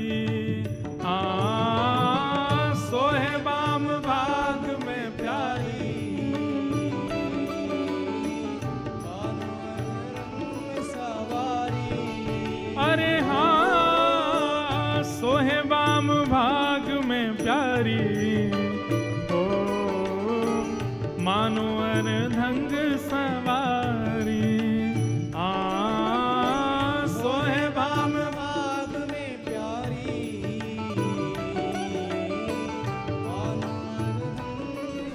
अब जैसे ही जोगी बगल में जाके खड़ो भयो, किशोरी जी के गले में गलवैयां डाल के, ललता विशाखा बोली अरे लयोरी बेलन हमारो, या की हिम्मत कैसे भाई, हमारी किशोरी जी के गले में गलवैयां डाल खड़ो है। जैसे ही ललता विशाखा दौड़ करके आई किशोरी ठाकुर जी पर नेक थोड़ो प्रहार करवे के काजे, इतने में ही ठाकुर जी ने अपने अंग की मलियागिरी चंदन की भस्म को हाथ में लियो और जोर की फूंक मारी महाराज। वही से सबरी गोपी मंत्र मुग्ध है के निहाल है गए। हो मोहन मंत्र फूंक के मारी, सब ब्रज मोहिनी डारी। मोहन मंत्र फूंक के मारी, सब ब्रज मोहिनी डारी। अरे हाँ सब ब्रज मोहिनी डारी। सब ब्रज मोहिनी डारी। हो जोगी रंग बीनाया, अच्छा शंगी नाद बजाया। जोगी रंग बीनाया, अच्छा शृंगी नाद बजाया। ओ जोगी रंग बीनाया, अच्छा शृंगी नाद बजाया। जोगी रंग बीनाया, अच्छा शृंगी। श्री युगल बिहारी बिहारिणी जी सरकार की।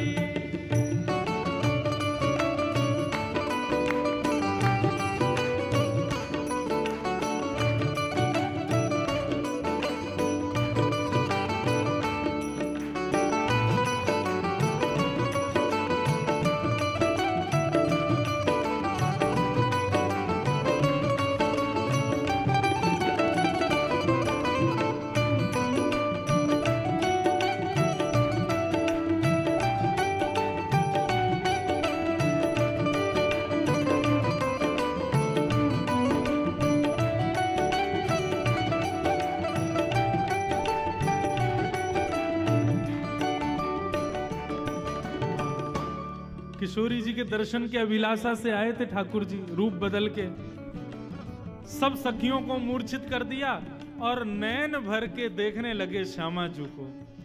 देखते देखते देखते देखते जितनी जितनी डोज चाहिए थी उतनी मिल गई।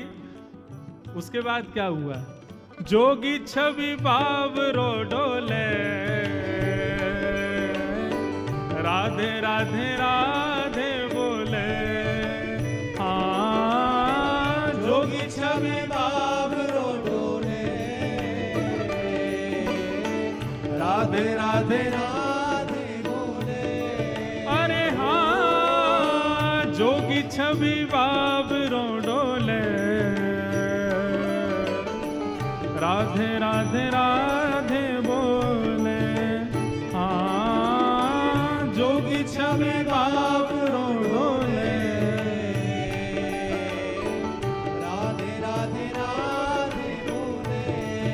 अरे हाँ राधे राधे राधे बोले। ओ राधे राधे राधे बोले।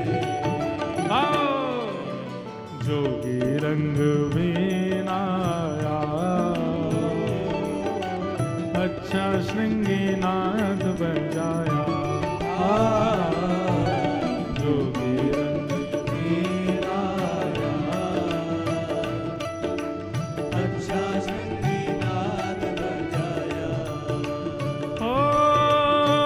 जोगी सब संतो दा प्राणा, शरण मलूक ने माना। जोगी सब संतन दा प्राणा, शरण मलूक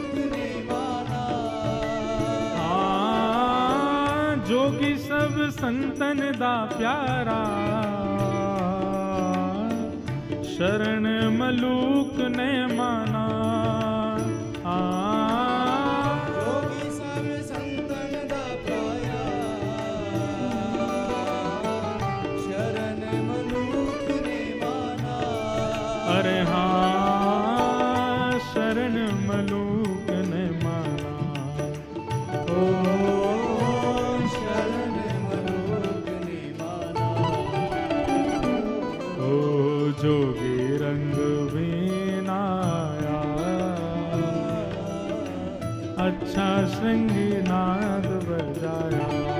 ओ जोगी रंग बीनाया, अच्छा शृंगी नाद बजाया। जोगी रंग बीनाया, अच्छा श्रृंगी नाद बजाया। जोगी रंग बीनाया, अच्छा शृंगी नाद बजाया। जय राधे राधे, राधे राधे, श्री राधे राधे, राधे राधे, जय राधे राधे, राधे राधे, श्री राधे राधे, राधे राधे, जय राधे राधे, राधे राधे, श्री राधे राधे, राधे राधे, जय राधे राधे, राधे राधे, श्री राधे राधे, राधे राधे, जय राधे राधे, राधे राधे, श्री राधे राधे, राधे राधे, जय राधे राधे, श्री राधे राधे, जय राधे राधे। भैया,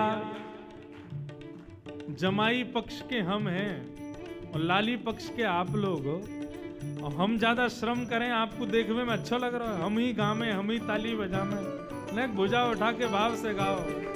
श्री राधे राधे, जय राधे राधे, वृषभानु दुलारी, बरसाने वारी, श्री कीर्ति प्यारी, वृषभानु दुलारी,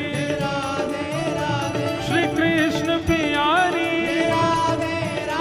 वृंदावन वारी, जय राधे राधे, जय राधे राधे, जय राधे राधे, जय राधे राधे, जय जय।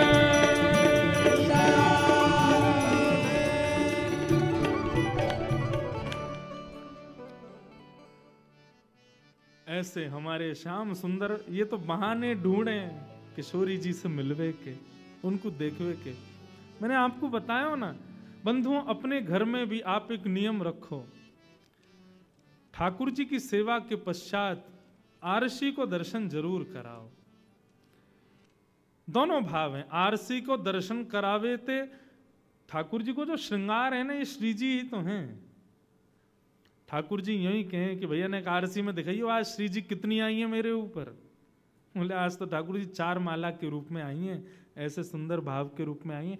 अब बिना श्रृंगार के ठाकुर जी ठीक है तब भी सुंदर शोभा उनकी है ही है, लेकिन ये अत्याद्भुत सुंदर कब लगते जब श्रृंगार हो जाए। श्रृंगार श्री जी ही है, ऐसी श्री जी को श्रृंगार हमारे श्याम सुंदर है। ठाकुर जी कोई ना कोई भाव बना के, कोई ना कोई बहाने बना करके जाते ही रहे किशोरी जी के दर्शन करवे के काजे। एक बार बरसाने में एक गोपी के बेटा को ब्याह भयो, और वहां के बेटा को जैसे ही ब्याह भयो तो ठाकुर जी पहुंच गए वहां गोपी के घर और गोपी से जाके कहें, अरे तेने अपने छोरा को ब्याह कियो, किशोरी जी को आमंत्रण नहीं दियो। बोले अरे मैं कहा बताऊं, मुझको संकोच आ गयो, मुझको लाज भई कि भाई ऐसा छोटो सो ब्याह, किशोरी जी आएंगी, उनके समान व्यवस्था नहीं है या हमारे, मैं तो लज्जा के कारण किशोरी जी को नहीं बुला पाई। ठाकुर जी बोले तो पता हो कितना बड़ा अपराध है, बरसाने की श्री कुंवर राधिका जब जब बहू को देख लेंगी ना, तभी समझियो तेरी बेटा बहू तेरी सेवा करेगी। किशोरी जी के नेत्रन में बड़ी शक्ति है, वो जाकू देख लें, वाकू अधिकारी बना दें। गोपी बोली अच्छा तो कहा करना चाहिए, मुझको बताओ। ठाकुर जी बोले किशोरी जी के पास अपनी बहू को मिलावे ले जा। अच्छा कहीं नाराज तो, अरे नहीं, किशोरी जी तो बड़ी दयालु हैं, बड़ी कृपालु हैं, वो कभी नाराज थोड़ी है सके। लेकिन हाँ यदि तू अपनी बहू को नहीं लेके जावेगी तो या तो दो हानि होंगी, ऐसा भी है सके कि किशोरी जी श्रमित है जाए, नाराज है जाए, भाई बताओ ब्याह है को हमको बुलायो नहीं, और दूसरों तेरी ये बहू सदा अभागी रहेगी, अयोग्य ही रहेगी, किशोरी जी की दृष्टि नहीं पड़ी यहाँ पे। गोपी बोली तुम ही बताओ कहा करूं। बोले जा अपनी बहू को मिला के ला, लेकिन वहां से पहले किशोरी जी से एक बार आज्ञा लिया, जब उनको समय हो तब ले जाइयो। गोपी गई, जाके किशोरी जी से क्षमा मांगने लगी, श्यामा जी मेरे बेटा को ब्याह भयो लेकिन मैंने आपको आमंत्रण नहीं दियो। किशोरी जी बोली कोई बात नहीं, ठीक है, अब बता तू अपनी बहू को लेके कब आ रही है। बोले मैं वही की आज्ञा ले आई हूं, आप कहो तो ले आऊं। किशोरी जी बोली हाँ लेके आ। अब यहाँ पे ठाकुर जी ने वो गोपी तो भेज दी किशोरी जी के पास में, और स्वयं पहुंच गए बाकी बहू के पास। बड़ी थक गई होगी, ब्याह भयो नयो नयो। हाँ श्याम सुंदर थक तो गई हूँ, तेरी सास मुंह से कह के गई मैं तो जा रही हूँ 84 कोस की परिक्रमा, गोवर्धन की परिक्रमा लगा के आऊंगी, बाकी तो समय लग जाएगा। अब देख यही बढ़िया समय, तू सो जा, और तेरे घर को जो काम है हम और तेरो खसम मिलके हम लोग सब संभाल लेंगे, तू सो जा। वह गोपी को तो दियो सुलाए, और स्वयं वह गोपी को श्रृंगार कर लियो, और सज धज के बिल्कुल घूंघट करके बैठ गए ठाकुर जी। ये बहाने हैं ठाकुर जी के, किशोरी जी के दर्शन के। गोपी आई आकर के बोले अरे बहू जल्दी चल, श्यामा जी ने तो को बुलायो है। अब ठाकुर जी लहंगा फरिया बढ़िया चुनरी उनरी पहन के बढ़िया तैयार बैठे। हाँ मैया चलो। अच्छा बोलनी चाल आदि तो वहां में कोई अंतर ना बता सके कि कोई सखी जा रही है कि सखाई है। ठाकुर जी की चाल आदि सब ऐसी हैं, मतवारी चाल है, ऐसा लगे कि गोपी हो, और नहीं भी हो तो हमारे ठाकुर जी को तो काय बात में निपुण है, यही में तो निपुण है वो। ऐसी गजगामिनी चाल चलते भये जा रहे हैं किशोरी जी के पास दर्शन करने के लिए। सुंदर सखी को रूप धारण करके आए हैं। आहा कितने सुंदर लाल जी हैं, सूरदास जी उसको वर्णन कर रहे हैं।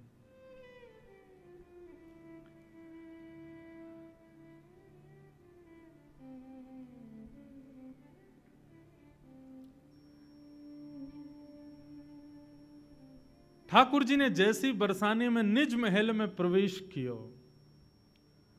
ठाकुर जी की चाल देख करके, ढाल देख करके, उठवे बैठवे के तरीका, अभी मुख तो कोई ने देखो ही ना है, लेकिन चाल आदि इन सब में ही इतना आनंद भयो कि किशोरी जी की सब सखियां निहाल हो गई। और सब गोपी कहें बोली वारी गोपी तो बहुत बढ़िया बहू लेके आइए, या कि तो चाल देख करके या कि बैठवे के तरीका देख करके ऐसे अचक अचक के चलवे के भावन से ही पता चल रहा है कि भैया बड़ी बड़ी शुद्धि बहू है तेरी। आहा सूरदास जी महाराज का ये पद इतना सुंदर है कि ललता विशाखा किशोरी जी के रूप में ठाकुर जी को देख कर के कह रहे हैं, ऐसी कुंवरी कहां तुम पाई, ऐसी कुंवर कहां तुम पाई। ये ऐसी सुंदर कुंवरी तुम्हें कहां से मिल गई भैया? राधा हूते नख सुख सुंदरी। हमारी किशोरी जी से भी नख से सिक तक नेक सुंदरी लग रही है। कहां से पाई है आपने? अब लो कहां दुराई, काकी ना देखी सुनी ना ब्रज वृंदावन, सुधि बुद्धि हरति पराई। ऐसी चाल वारी, ऐसे सुंदर भाव वारी, अरे इतना सुंदर शिष्टाचार है। देख पल्लू भी ऐसे पकड़ के अपने घूंघट को बैठी है, इतना सुंदर पकड़ वो भी हमने ना देखो। अभी तक तो केवल चाल डाल पे ही मोहित हुई है सब गोपी। किशोरी जी बोली, अरे सखी चल मुख दिखा अपनो। अब यहाँ काय को शर्मा रही है? ना तेरे ससुर हैं ना तेरे जेठ जेठानी हैं, यहाँ काय को शर्मावे, चल मुख दिखा। ठाकुर जी मुख गिला में नहीं। बहू खैर सास कह रही है, किशोरी जी से मना कर रही है, जल्दी कर मुख दिखा अपनो। ठाकुर जी कह नहीं, मुख नहीं दिखावेंगे। ललिता बोली, अरे किशोरी जी समझ गई, सुंदर तो बहुत है, लेकिन वही बात है ना, संसार में आवे वाले हर व्यक्ति में एक दुर्गुण तो होवे, या के अंदर दुर्गुण है। किशोरी जी बोली, कैसा दुर्गुण? नेक मांग रही है, नेक दो, मुंह दिखाई में कहा दोगे, पहले ये बताओ तब मुख दिखावेगी अपनो। किशोरी जी बोली, अच्छा मुंह दिखाई चाहिए, लाओ भाई नवलखा को हार लाओ, ले ये हार तो को देंगी, अब दिखा दे मुख। अब भी मना करे ना, या से काम नहीं चलेगा। सुंदर सुंदर आभूषण धर दिए, सुंदर सुंदर रत्न धर दिए, लेकिन सबन को नकार देवे, बोले ये सब कछु नहीं चाहिए। तब ललिता विशाखा दोनों कहीं तो कुछ चाहिए कहा। सो ठाकुर जी धीरे से इशारा करें ललिता की ओर, बोले जहां ही ललिता खड़ी है वहां मुंह को खड़ा होना है, आपको संग चाहिए, इशारे में बताए। किशोरी जी बोली, अच्छा निज महल में निज सहचरीन को संग चाह रही है। सोई ठाकुर जी से रिलाया, बोले हाँ यही चाहिए। बोले अच्छा ये चाहिए तो हम तो को निश्चित प्रदान करेंगे। धन्य सुहाग भाग है या को, यह जुवतन की मन भाई, सूरदास प्रभु हरिष मिले हंसी, ले उर कंठ लगाए। जैसे किशोरी जी ने कही कि हम अपनी निज सहचरी में तोकु वास देंगे, ये नेक स्वीकार कर। जैसे ये नेक दियो है, तुरंत श्याम सुंदर ने अपनो पल्लू जैसी हटायो। श्याम सुंदर को मुखमंडल देख करके सब गोपियां तो निहाल हो गईं, और किशोरी जी ने जाकर के ठाकुर जी को हृदय से लगा लिया। ऐसे मधुर लीला, मधुर मिलन के भाव को देख करके सब सखियां बलैयां ले रही हैं ठाकुर जी की। ऐसे हमारे लाल जी दुनिया भर के नाटक बना बना करके, दुनिया भर के भाव निर्मित करके किशोरी जी के दर्शन करवे जाओ। ऐसी श्याम सुंदर की मधुर लीला हमारे ब्रज में सुनाई जामे। सदा चिर जीवो यह जोरी, बस हमारी तो यही भावना है कि हमारे लाल जी, हमारी किशोरी जो, हमारी श्यामा जो सदा ऐसे प्रसन्न रहें। बस इनकी प्रसन्नता ही हमारा सर्व सुख है। तो भैया ऐसे मधुर मधुर लीलाएं हैं ठाकुर। अब देखो ये सब भावना सब कथाओं में नहीं सुनाए जाते, अधिकारी अनधिकारी का भाव रखना पड़ता है। अब ठाकुर जी की इन लीलाओं को यदि सामान्य व्यक्ति सुनेगा ना, तो ठाकुर जी के प्रति दुर्भाव प्रकट करेगा। बताओ ये भगवान हो के ऐसी लीला करते? अरे भैया ये भगवान हो को जगत के लैया, ये हमारे ब्रजमंडल को तो लाला है। ललित किशोरी प्राण धन जे ब्रज को एक खिलौना है, ये तो हमारे ब्रज के खिलौना है, वहां वही भाव से विराज रहे। तो ऐसे मधुर भाव और सुंदर हम सुनेंगे। एक सुंदर आपको प्रति प्राप्त हुई है सब लोगों को।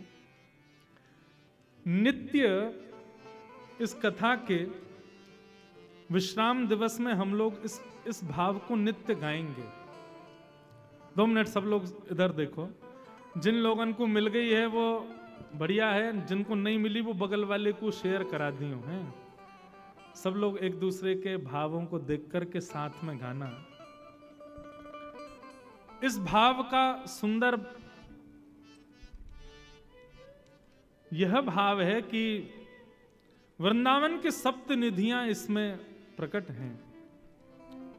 सब लोग इधर देखो नेक सुनते लो बात, जब गावे तब देखियो नीचे। हमारी किशोरी जी ने 7 आचार्यों पर कृपा की ब्रज वृंदावन में, और उन सप्त आचार्यों ने वृंदावन को सुशोभित किया सप्त निधियों के द्वारा। उन सप्त निधियों का भाव इस पंक्ति, इस पद में वर्णित है। हमारे लाल जी की कृपा से ये पद लाल जी की ही रचना है। इसके रचनाकार कौन है? हमारे गिरधर लाल जी ही हैं। तो इसलिए अब हमने ये भाव रखा है, जहां भी कोई ऐसी रस चर्चा होगी उस कथा के विश्राम में इस भाव को निश्चित गाएंगे, ताकि वृंदावन को प्रणाम हो।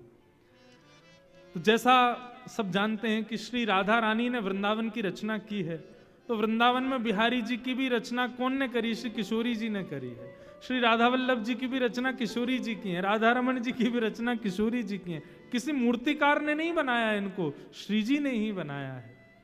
उस भाव से ये पंक्तियां हैं। सब लोग मेरे साथ में गाओ, और याद रखिएगा इसके रचयिता कौन है? गिरधर लाल जी। सब लोग भाव से गाओ।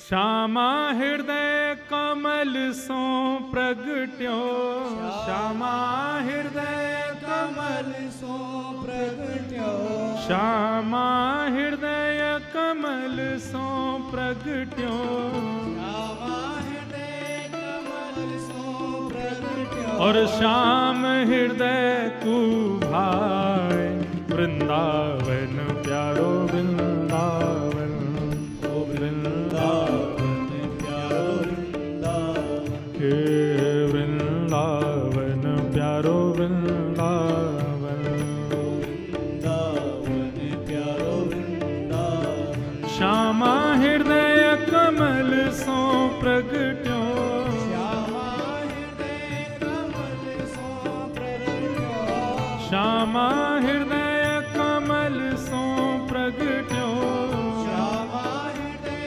कमल सो प्रगट्यो, और श्याम हृदय को भाए वृंदावन प्यारो वृंदावन, प्यारो वृंदावन, हे वृंदावन मेरो वृंदावन,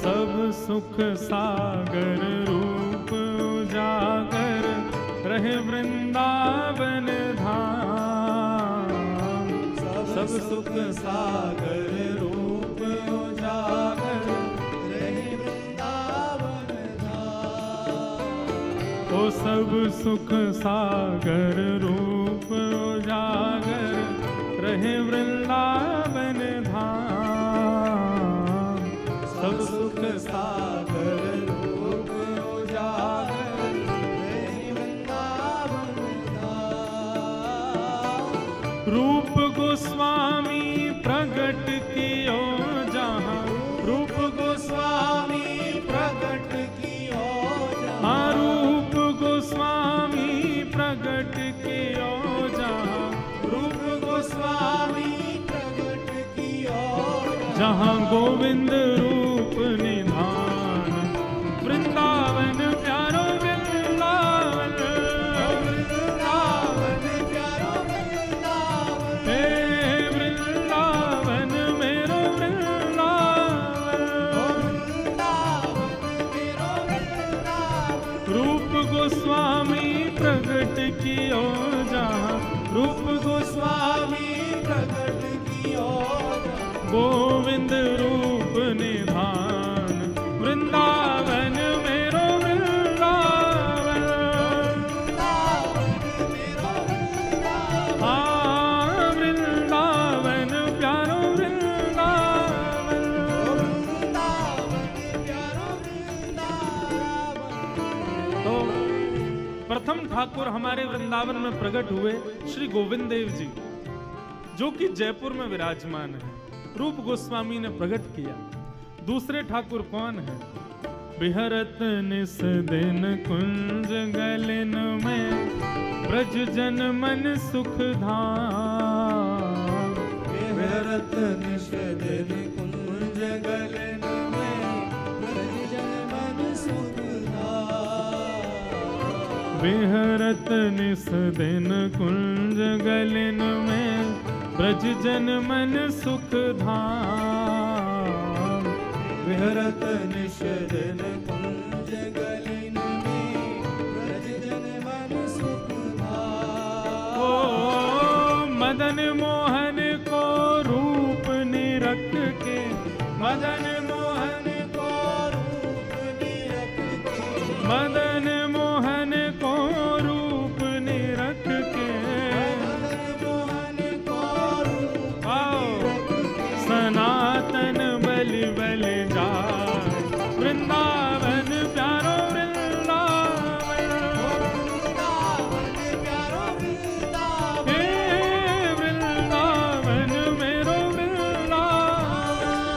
वृंदावन प्यारो वृंदावन। मदन मोहन को रूप निरख के, मदन मोहन को रूप निरख के, सनातन बलि बल जाए, वृंदावन प्यारो वृंदावन।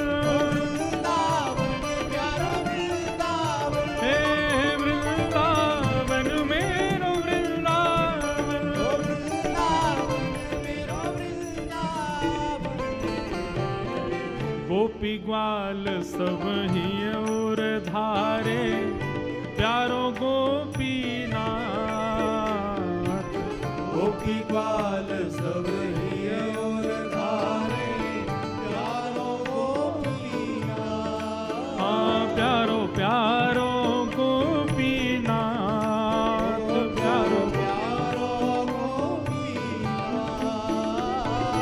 मधुसूदन जिन कंठ लगायो, मधुसूदन जिन कंठ लगायो, हाँ मधुसूदन जिन कंठ लगायो, मधुसूदन जिन कंठ लगायो। जहाँ है रही जय जयकार, वृंदावन प्यारो वृंदावन। वृंदावन प्यारो वृंदावन, हे वृंदावन मेरो वृंदावन। वृंदावन प्यारो वृंदावन। मधुसूदन जिन कंठ लगायो, मधुसूदन जहाँ है रही जय जयकार, वृंदावन प्यारो वृंदावन। हे वृंदावन मेरो वृंदावन। श्री वृंदावन धाम की जय हो।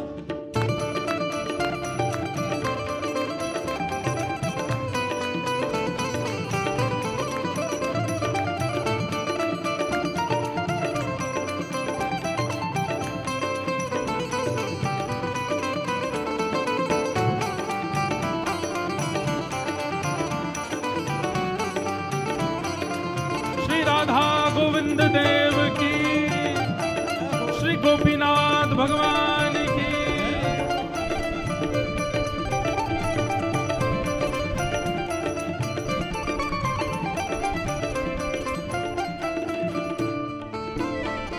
गोपाल भट्ट की हृदय वेदना, प्रगट्यो शालिग्राम। गोपाल भट्ट की हृदय वेदना, प्रगट्यो शालिग्राम। गोपाल भट्ट की हृदय वेदना, प्रगट्यो शालिग्राम। गोपाल भट्ट की हृदय वेदना, प्रगट्यो शालिग्राम। रूप सुधा को खान हमारो, रूप सुधा को खान हमारो, रूप सुधा को खान हमारो, रूप सुधा को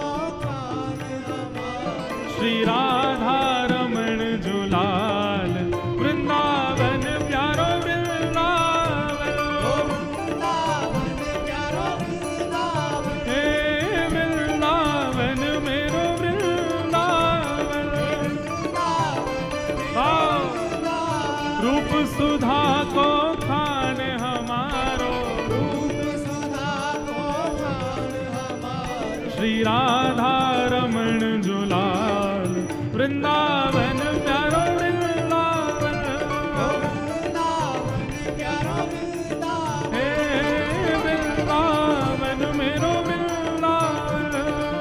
वृंदावन मेरो वृंदावन।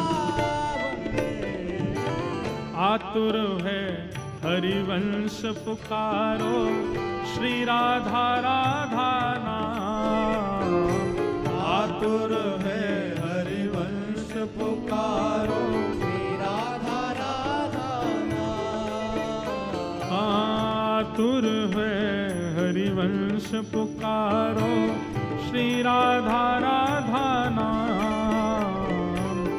आतुर है हरिवंश पुकारो, श्री राधा राधा नाम।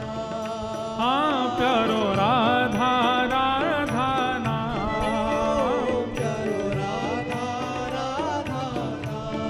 तब सघन कुंज यमुना तट आयो, सघन कुंज यमुना तट आयो, हे सघन कुंज यमुना तट आयो, सघन कुंज यमुना तट आयो। श्री राधा वल्लभ लाल वृंदावन प्यारो वृंदावन। वृंदावन प्यारो वृंदावन, हे वृंदावन मेरो वृंदावन।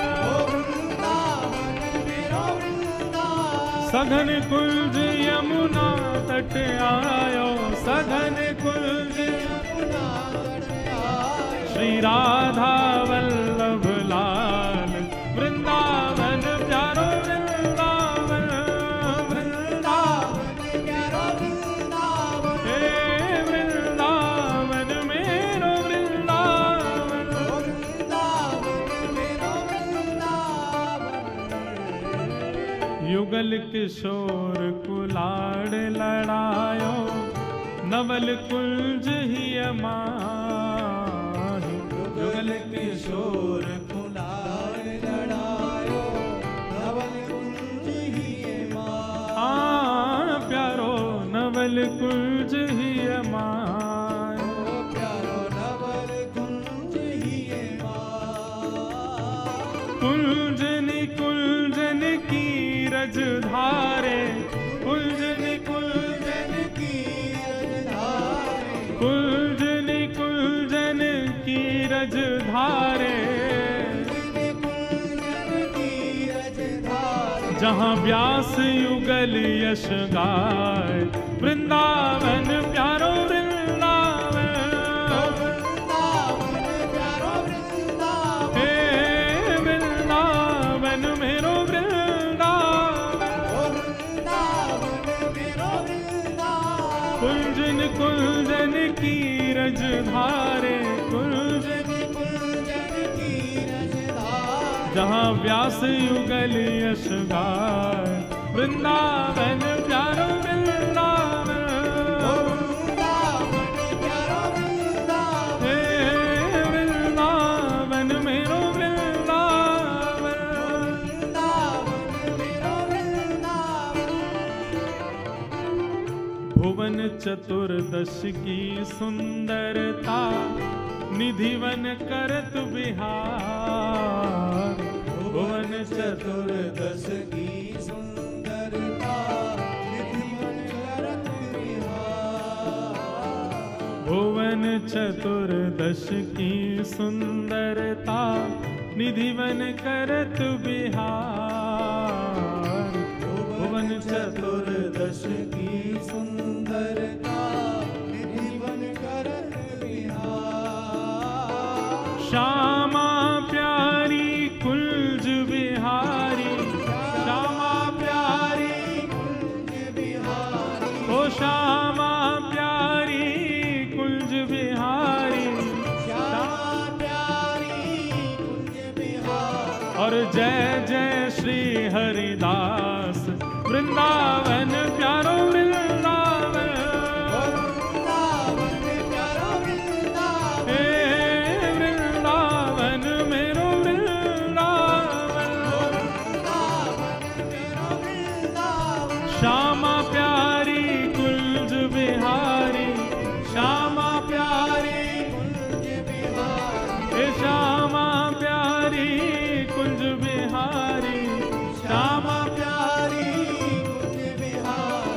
जय जय श्री हरिदास वृंदावन प्यारो वृंदावन, हे वृंदावन मेरो वृंदावन, बोल वृंदावन धाम की। ये सप्त निधि हैं हमारे वृंदावन के, इनको प्रकट करवे, इनकी सेवा की प्रणाली तो 7 आचार्यों को प्राप्त हुई, लेकिन यदि कोई पूछे कि इन 7 को तैयार किसने किया, मूर्तिकार तो मूर्ति थोड़ी है, साक्षात ठाकुर जी हैं। इनके रूप को प्रकट किसने किया? हमारी श्यामा जी ने ही प्रकट किया है।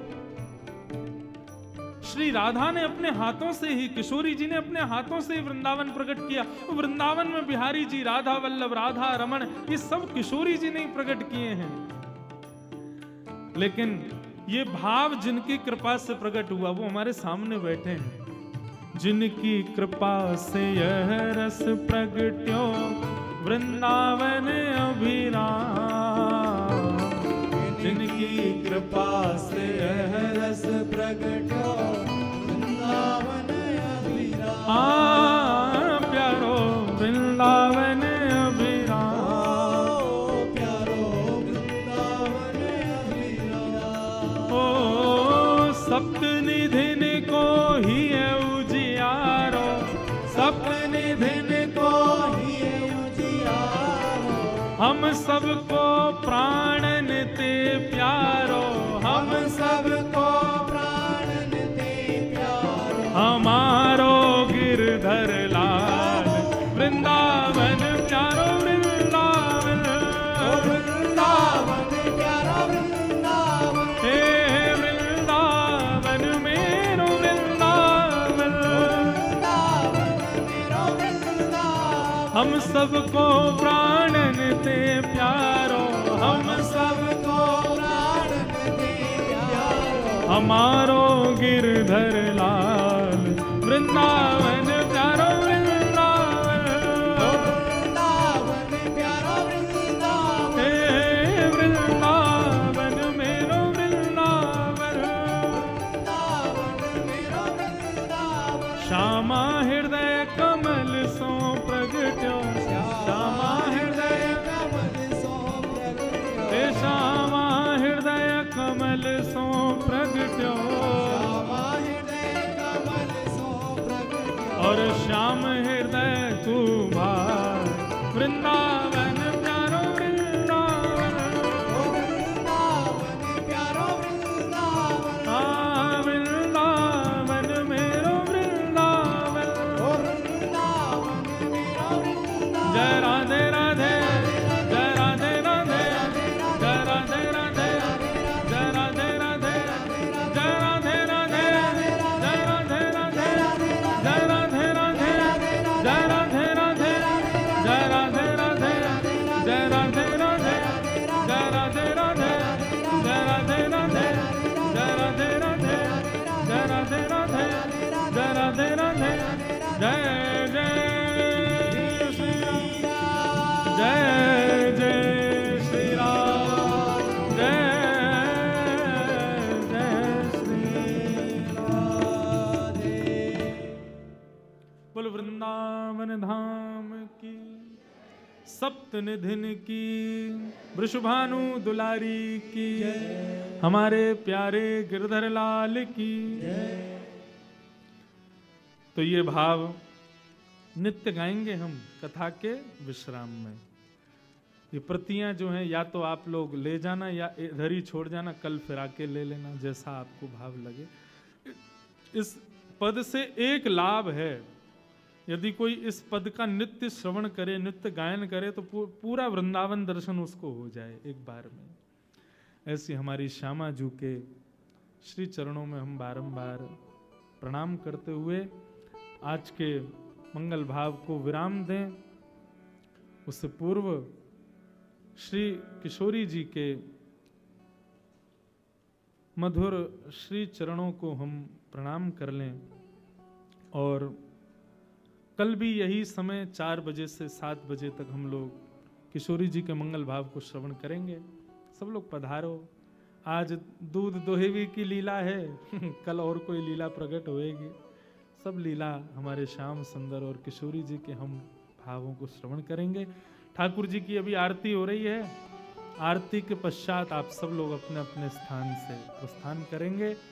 कल भी समय से पधारियों, और जिनको ठाकुर जी नहीं दिख रहे हों वो आरती के बाद पास आके दर्शन कर लियो। लेकिन हमारी प्रार्थना, हमारे लाला की नजर उतार के जाइयो भैया, कहीं नजर नहीं लग जाए। ऐसे श्याम सुंदर के मधुर चरणारविंदों में प्रणाम करते हुए आज के इस भाव को अर्पित करते हैं। आप सबको बहुत बहुत जय श्री राधे, जय श्री कृष्ण। कल पुनः मिलते हैं 4 बजे, तब तक के लिए सबको बारंबार प्रणाम करते हैं। आइए लाल जी की मंगल आरती का सब लोग दर्शन करो। बोलो वृंदावन बिहारी लाल, वृषभानु के जमाई की जय, वृषभानु दुलारी की जय, जय श्री राम।